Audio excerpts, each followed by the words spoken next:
Assalamualaikum warahmatullahi wabarakatuh. Waalaikumsalam warahmatullahi wabarakatuh.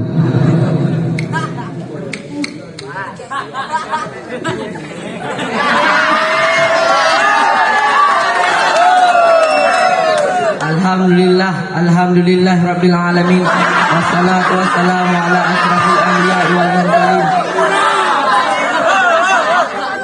wa ala alihi wa sahbihi ajmain, amma ba'du.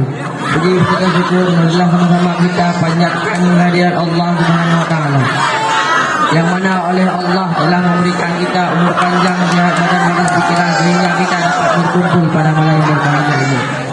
Selawat beriringan salam marilah sama-sama kita sanjung sajikan kepada alam Nabi besar Muhammad sallallahu alaihi wasallam,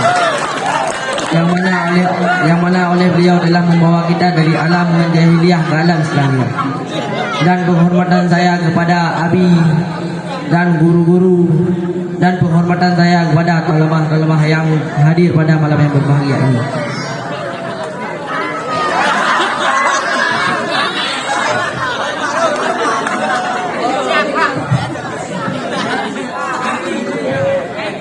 Pada kesempatan kali ini saya akan membawa judul pidato yang berjudul kebersihan.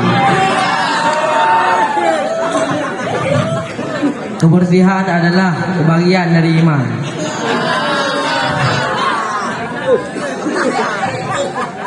Di dalam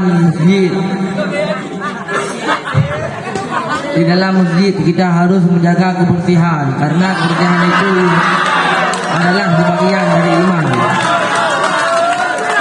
Jika kita menjaga kebersihan, kita memiliki iman.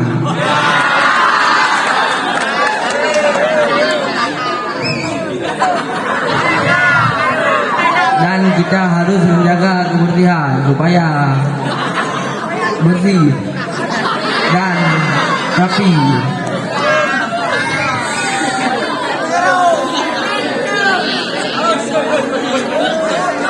Hanya ini yang dapat saya sampaikan. Saya akhiri. Assalamualaikum warahmatullahi wabarakatuh.